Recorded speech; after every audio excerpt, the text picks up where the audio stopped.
Welcome back to Air Combat. It's me, Luis, and with me is Blue/Noah, and we're ready to make our first decision. Do we want to destroy pipelines or destroy the production? I think these are both like ground attack missions. Yeah, I think maybe starting with the pipelines. That sounds interesting. Yeah, it's a natural progression. See, they let you choose, but it says mission 5 and then mission 6. Oh, okay. And then I'm not really sure. I guess you can look at the briefing and then make your own decision. It's true, yeah. Reconnaissance indicates a weak link in their fuel supply infrastructure. A single pipeline transfers all crude oil from their fields to their refinery. Strike both the pipeline and the refinery. Target: oil refinery plant and oil field. Use the pipeline as a reference to the refinery. Locate and destroy. I think this is one of my favorite missions. Yeah. It is very tricky, but the setup for it is really good. I'm going to launch without support. Yeah, I think you do it. What we need is something that's going to have a lot of mobility, because we're going to be flying around a lot and trying to avoid most of the fighters. And there's also ground defenses as well. Got it, okay. So I think that's why I wanted to take the F-15. Yeah, that'd be a good option. Let's see if there's something with more mobility. F-18 would be another good option, I feel like. Yeah. I think this one has more defense. Yeah, let's take this one. It does, yeah.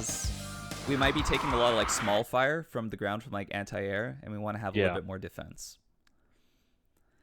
But the cool thing about this mission, if you caught it in the briefing, is they know where the refinery is, but you also need the oil fields, and they don't know where those are. So you actually have to look at the pipelines and follow them to your targets. Cool. That's a really unique mission structure for the time, I feel like. Yeah, especially because of the draw distance, right? So you Yeah. can see, you actually don't know where you end up going to go. Yeah, that's actually makes it even better. Enemy in sight. So there's our main targets Enemy here. targets located. Enemy locked on target. Might be worth actually taking out these guys above, just so we have more time to go in and out. Don't want to risk taking a missile. Enemy locked on target. That's not going to hit him if I fire now. Stay with him. There we go. This is something actually interesting to do with the missiles specifically. Depending on the era, so like this would probably be earlier, I'd imagine. But you would technically have to lead a missile because you want to try to have that missile use as least amount of energy as possible to reach its target.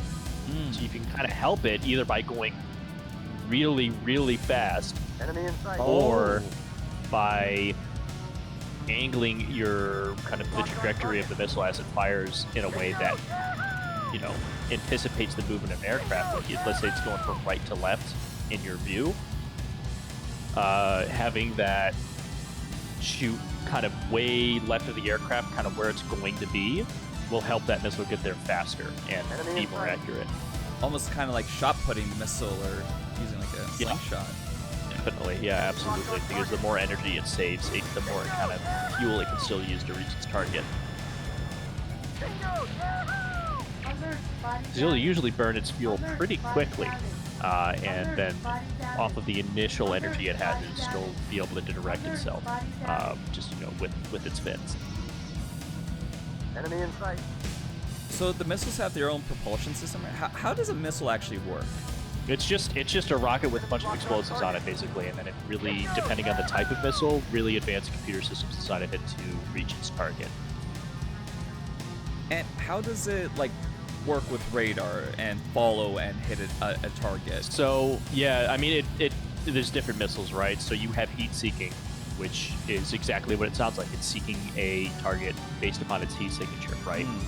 But that can be not as good sometimes because that will Enemy in sight. could target friendly aircraft if something passes in front of you, right? It'll switch targets because you're just following a heat signature. That's why radar missiles are much more reliable. You have a specific radar target that you select, and then confirm that with the missile, and then it goes for that radar target.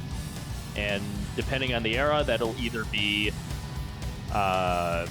you have to keep that lock in order to actually hit the or continue your lock Enemy in and sight. the missile to fire, or it has its own radar system inside of the missile that it can actually depend on instead of using the source aircraft as that missile targeting system. Enemy in sight.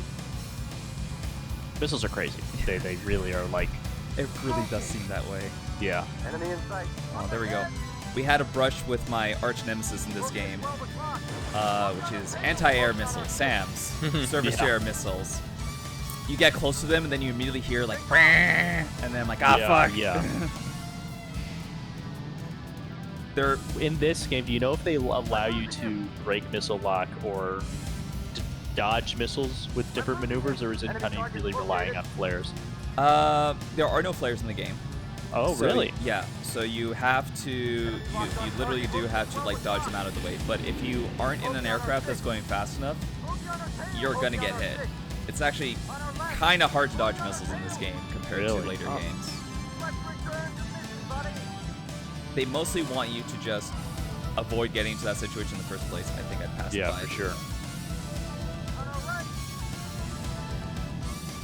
So as you can see here, like I had to follow that pipeline. There is no indication on my map of my targets, Yeah, you're right. Huh. Enemy in sight. and I have Did to like they- double check and make sure that I took out everything.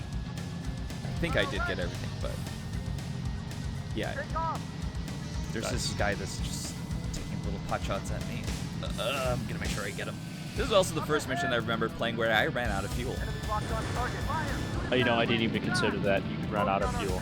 Yeah, because I just couldn't find where the last one is. So, oh god, oh god. Okay. So stalling. Yeah, stalling can be very dangerous depending on the altitude you're at. Stalling in general is dangerous, but if you're high up, it's very easily recoverable unless you're in something that's called a flat spin, which you probably will not recover from. So what's the difference between a stall and a flat spin? Flat spin, just imagine the aircraft you're in spinning in place like a top, but Okay. just falling, essentially. That's super, nearly impossible to recover from. Enemy in Oh my sight. goodness. Stalling is just you lose. Basically, you don't generate enough speed to generate enough lift for your aircraft, and it'll just fall out of the sky. But as long as it's not damaged, and you can just get into a position where you're gaining speed, you're going to generate lift and generally have no problem. Okay. And all different aircraft have different things called V speeds, which is, indicating what your stall speed is. Like, this is the absolute minimum speed you can fly it at until you stop generating lift. Oh, okay. And what dictates that? Is it the weight of the aircraft or how it's shaped? It's on everything basically. How heavy the aircraft configuration is, how much fuel you have. Are there passengers? Are there, how many pounds of bombs or missiles or ammunition do you have? As that weight goes down, Enemy in sight. that V speed also goes down, right? You can go slower because you don't have as much weight pulling you down. Mm-hmm. But the more weight you have, the higher that V speed is because you have much more weight pulling you towards the Earth. Gotcha. I'm losing him. Can an aircraft go into like near space? Like No, definitely not, because you rely. Well, depending on the aircraft. So, like, if you think about the, like the U-2 spy plane, right? Or you think about the Black Hawk. All of these aircraft have things like scramjets, which don't rely on air intake to power its engines, but like with normal jet engines, they rely on having a considerable amount of air and air pressure pass through those engines so they can generate its thrust, right? why is And that? and if air gets so much thinner once you get into the upper atmosphere or different stages of the upper Enemy in atmosphere, sight. you just don't have enough air to generate that lift. The engines rely on that. Like same thing with like car engines, right? It still needs air to generate power. And that's part of the combustion. Yes. Okay. Yeah. And with jet engines, it's different. They power it differently to combustion, but with specific configurations that have something called a scramjet, that's something that's activated that essentially operates on Bogey on our six. an isolated fuel reserve. I'm not sure if you saw the new Top Gun, but in the opening sequence, he used a scramjet once he got to a certain altitude because the jet engines would no longer be working. Okay. Basically turns it into a rocket ship, essentially. Ah. I'm Is that why, like, the rockets that NASA sends up, they don't really have a lot in the way of, you know, wings and stuff and fins, like how you would normally see? Well, believe it or not, they still have plenty of that because they still need to control the aircraft when it's in the atmosphere safely and actually like angle it in ways. But they use different techniques once they're actually somewhere where there's no air. Because it depending on the rocket they're using, you know, enemy target solid located. fuel or liquid fuel or like Locked on tunnel right. it's literal rocket science. So I'm not even smart enough to even dive into it, but they have that stuff so they can control within the atmosphere for exit or re-entry because they need to obviously Enemy angle target themselves located. correctly Enemy in to sight. reach certain exit trajectories and entry trajectories to make that safe. But yeah, there's so much that goes into that. But once they're in space, they don't use that stuff because there's no air. There's nothing passing over those vents to actually direct them in the direction they're going. And they're using stuff like RCS, which is controlled bursts of propellant that basically help angle the aircraft. Or not aircraft, I should say spacecraft. Yeah, at that point, right? Yeah. But that's way above my pay grade. I'm just my knowledge starts and stops at like Elite Dangerous and Kerbal Space Program with that stuff. I suppose I would love to play those games, but I feel there is a bit of a knowledge gap for me to even understand where to begin Yeah. with a lot Kerbal of is that stuff. Yeah, I'm very excited to step into the new Kerbal once it gets some of its issues fixed for that reason. Love those games. Oh yeah, I guess Kerbal 2 is out at this point. Yeah. All right, let's do a little save here. And you can see, finally, you probably saw in that mission, I got lost a little bit. the pipelines turn and bend, and that's where the draw distance can sometimes. Yeah. Which is funny that it's like an added difficulty almost. Yeah.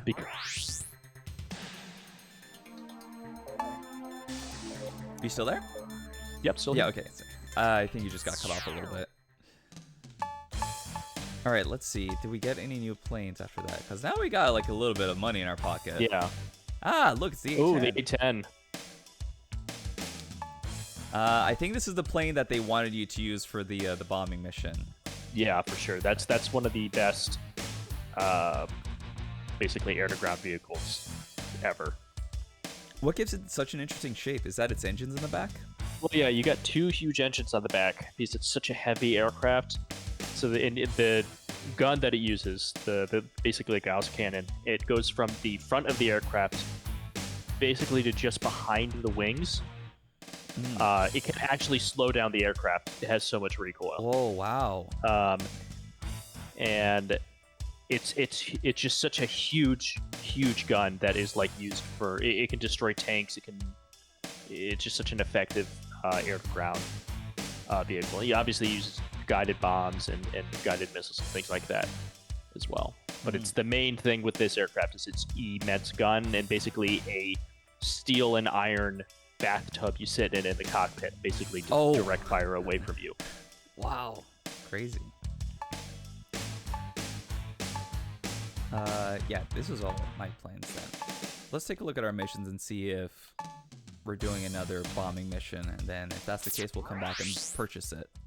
Cool. Because we also have limited space. Suppress radar base and the production site. Let's take a look at the production site because we missed this last time around. The enemy has proved to I have like that it's like significant resources. I'm getting. This war It's of reminding me attrition of like is a not to our Super advantage. Mario map. You're like going from Targeting place to place. It's key kind of funny. infrastructure sites. Target. Resources mining system and production plant.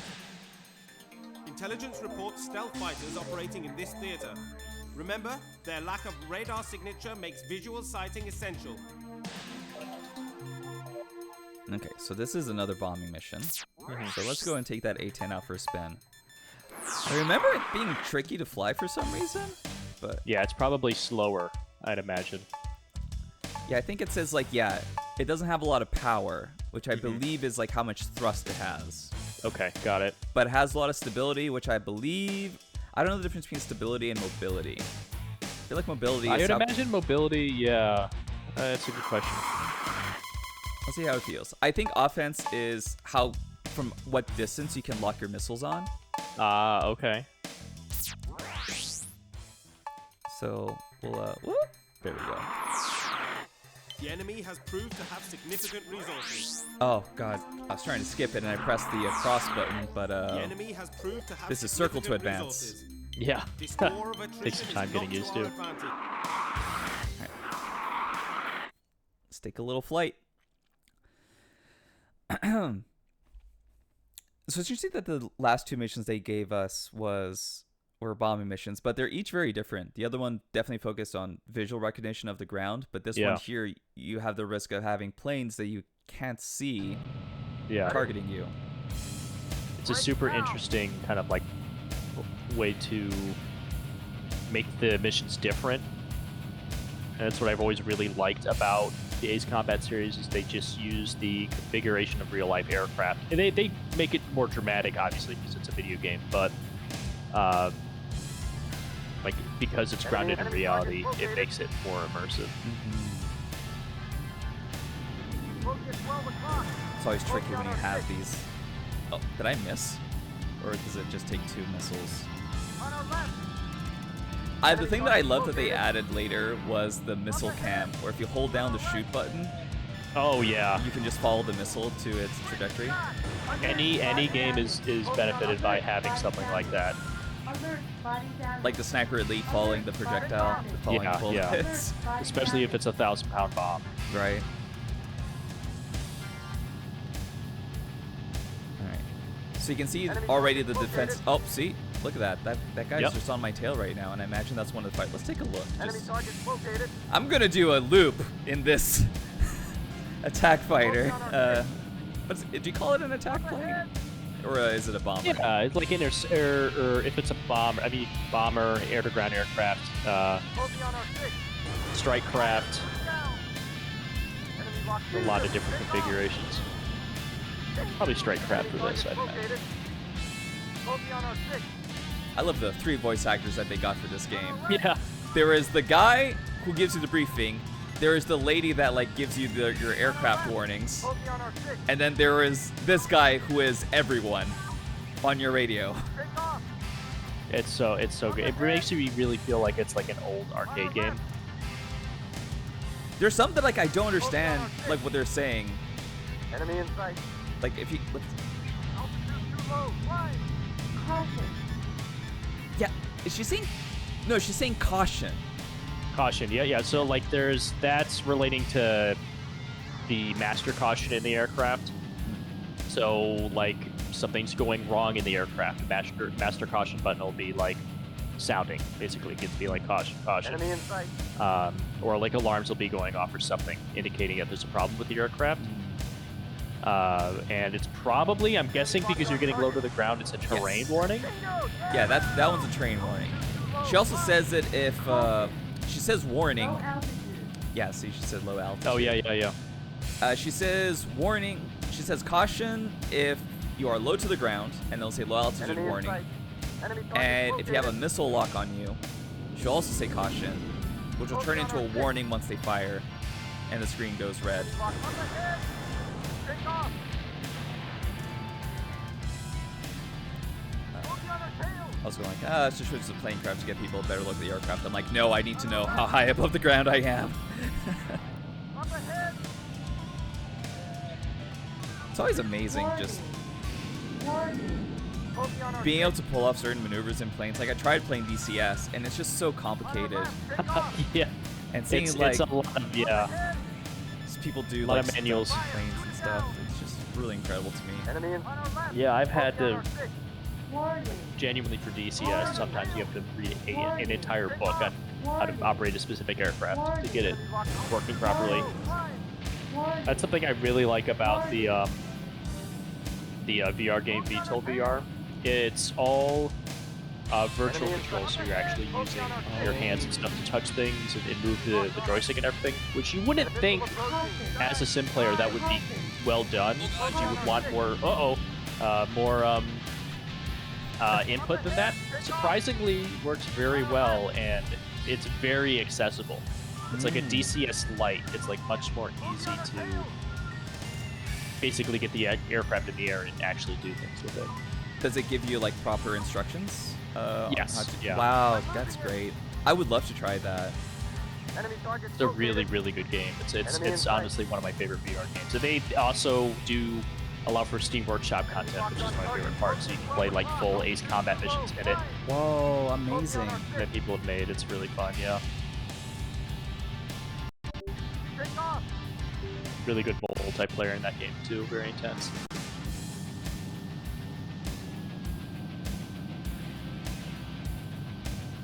Enemy target located. Let's take a look. Up ahead. On our I believe right. this is our last target, thankfully, because boy, Yeah. everything in this mission wants to kill me. Focus on our 6. There we go. Mission accomplished. Nice. That brings us to mission 6. Next is mission 8, which I believe once we do mission 8, that'll be roughly around halfway through the game. There are 17 Wow, missions. yeah. It's nice and breezy, super easy. They will Yeah. actually Ace Combat 2. It doubled the amount of missions in the game. Which is nuts. There's Yeah. 30 missions in Ace Combat 2. It came out only 2 years, a year and a half after this game, I believe.